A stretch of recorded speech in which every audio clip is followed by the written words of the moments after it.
Welcome back, everyone, to another deep dive. Today, we're going way back this time to the Tang Dynasty.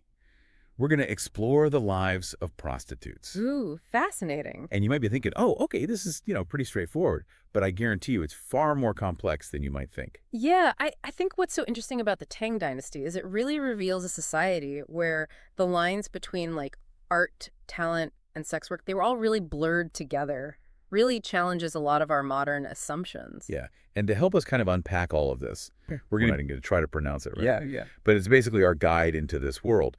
And what we want to try to do is peel back all of these kind of modern assumptions and really try to understand these women as individuals navigating this very specific world. Yeah, I think a great place to start might be with that really common misconception that the terms boor and bull very neatly separated, prostitutes who sold sex versus those who sold their artistic skills.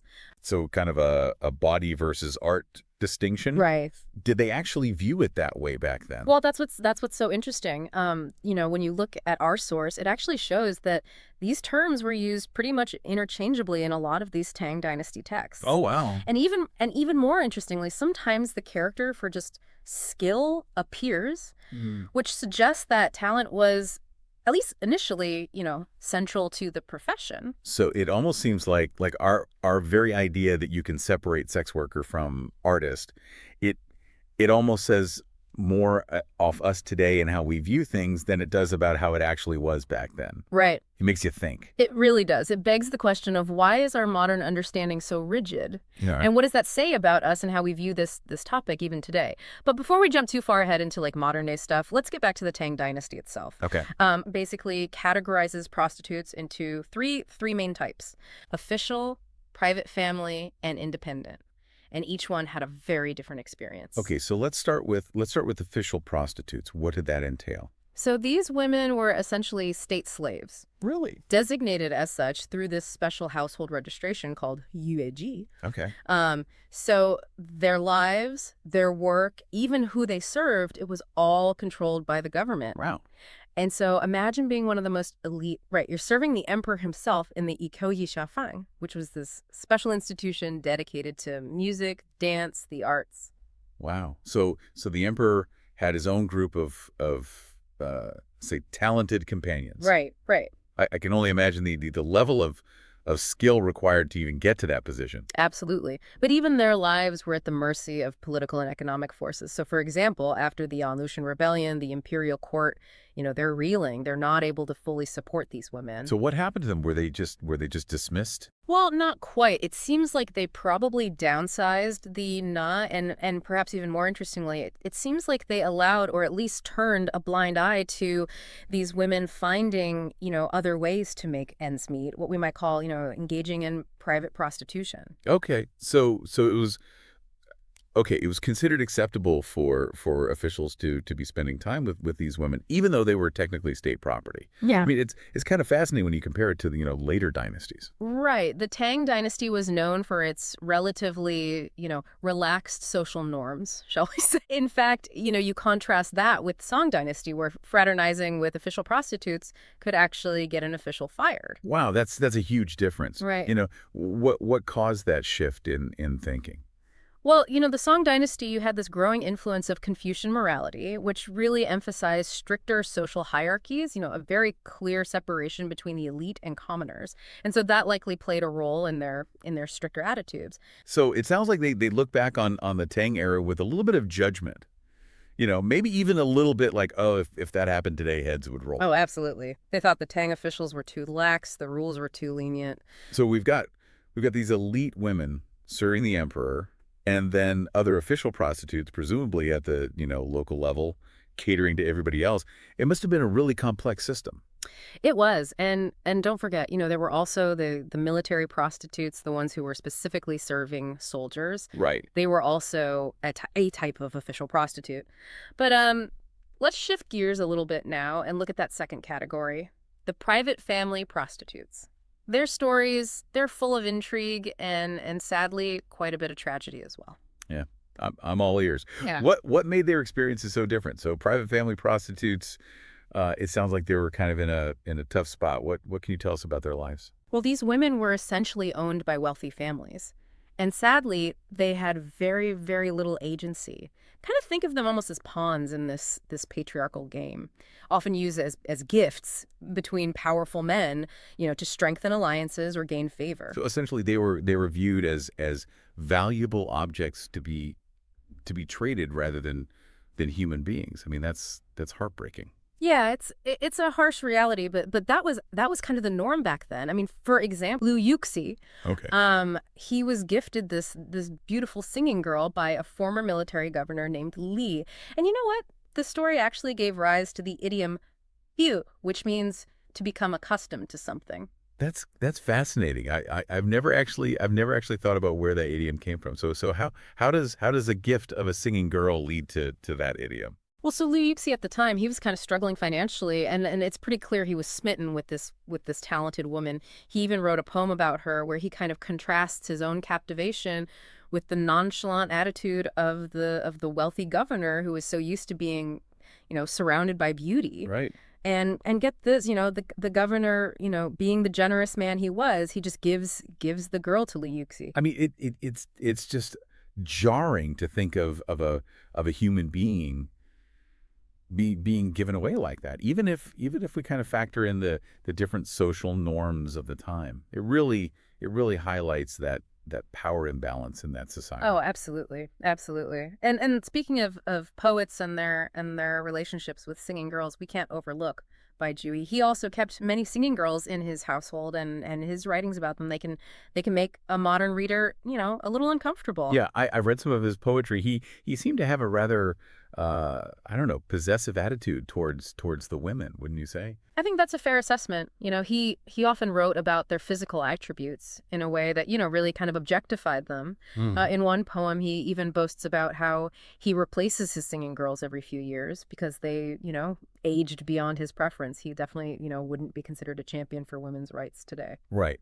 Yeah. It almost sounds like he valued their youth and beauty over their actual talent, which is kind of a stark contrast to, that initial emphasis on skill that we were talking about earlier. Right, right. It does seem that way. However, there's this story about Bai Juyi that I think we need to address because you might have heard the tale of him driving a singing girl named Guan Pan Pan to suicide with this really cruel poem. Okay. And this was a popular story in the Song Dynasty, even adapted into a play. Wow. It's completely fabricated. Really? So this famous tragic romance is actually a work of fiction. Yes, it's entirely made up. While there was a real Guan Pangpan, she wasn't connected to the official that the story names and Bai Juyi's poems about her. They actually kind of express sympathy and admiration for her choice to remain faithful to her deceased lover. It's not judgment or scorn at all. Wow. It's amazing how a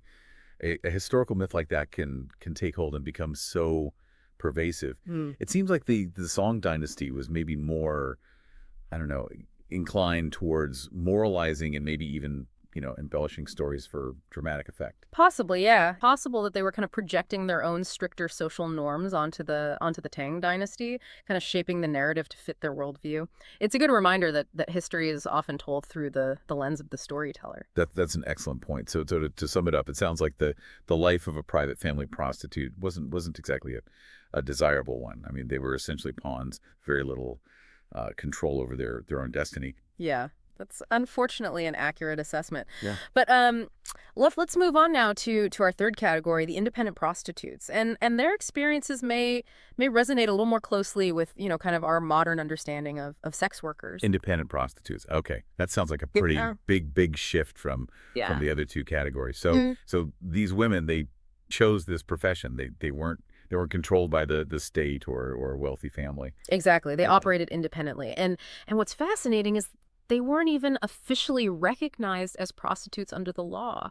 Really? Yeah, it was kind of a gray area. They were outcasts, but not legally designated as such. I'm curious about how prevalent they were in the Tang Dynasty. Did they face significant social stigma? Well, it seems like they weren't quite as prominent during this this period. They became much more dominant in later dynasties. But we do have this really kind of poignant story that sheds some light on their experiences. It's about a woman named Fu Niang who worked in the Bailey district of Chang'an. That was the largest red light district in the city. So kind of, I'm picturing that Bailey district as kind of like, ancient China's equivalent to like Amsterdam's red light district, Yeah, right? right. So what can you tell us about Fu Niang's story? Well, so she was close with this man named Sun Qi, who was the author of a text actually about the Bailey district, and she wanted to leave prostitution. She actually asked him to buy her freedom. So it sounds like she was actively seeking a way out. Did Sun Qi help her? Unfortunately not. He essentially rejected her. He claimed that even though she wasn't, a registered prostitute, she had already crossed a line, and he couldn't bring her into his respectable world. I mean, that's terrible. What a cruel thing to do. I guess it's just another stark reminder of those social barriers that these women faced, even if they weren't legally bound to the profession. Absolutely. Yeah. It's a heartbreaking story, but it also, reveals that for independent prostitutes, leaving the profession was at least a possibility, which is, unlike the official prostitutes who were trapped by their, that foot status that we talked about. Right. We see that in stories like the story of Li Hua, where Li Hua was able to buy her freedom because she wasn't an official prostitute. Exactly, yeah. So now this raises a fascinating question. If independent prostitutes were less common in the Tang Dynasty, why did they become so prevalent in later periods? Yeah, that's a great question, and it's one that historians are still exploring. But our source seems to hint that it's connected to just these broader social and economic forces at play. Think about all the major changes that occurred in Chinese society after the Tang Dynasty. What kind of shifts might have led to the rise of independent sex workers? Were similar trends happening in other parts of the world? These are all questions worth pondering. That's what I love about these deep dives. We start with this very specific topic, like, the lives of Tang Dynasty prostitutes. But we always uncover these connections to these much bigger questions about history and society and even our own lives today. It's all about connecting those dots, right? Mm. Recognizing those patterns and understanding how these seemingly unrelated pieces fit into this larger puzzle of the human experience. Exactly. So we've learned that Tang Dynasty prostitutes, they weren't a monolithic group. Their lives and experiences were shaped by their legal status, their relationships with men, and even just these broader social and economic forces. Right. And their stories, I think, they challenge us to look beyond these simplistic labels and acknowledge just the complexity of their lives. They were artists, they were entertainers, they were slaves, they were businesswomen, and they were individuals just striving for agency in a system that often denied them that basic right. Yeah, and it's incredible how much, the role of prostitutes changed, even just within, Chinese society. Yeah. And that evolution, it continues today. And it kind of poses all these questions about how we define work, relationships, women's agency. I mean, what do you think has kind of fueled these changes? Well, it's a constantly shifting landscape, right? It's shaped by everything from economic conditions to, technological advancements, evolving social norms.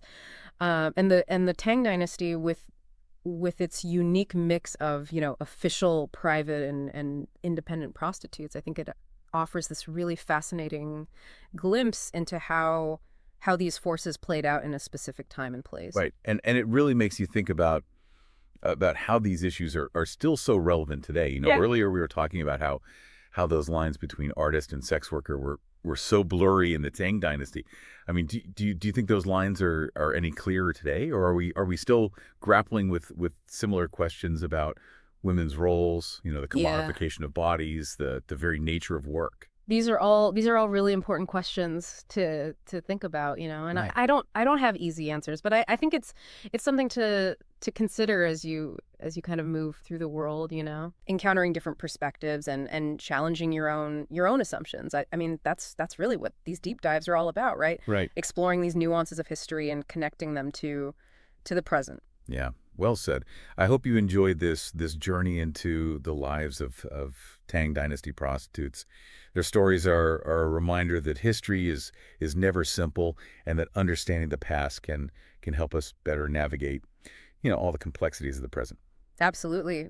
By delving into these seemingly distant worlds, I think we gain new perspectives on our own lives and the forces that shape our society. Well, until next time, everyone, keep exploring, keep questioning, and keep diving deep.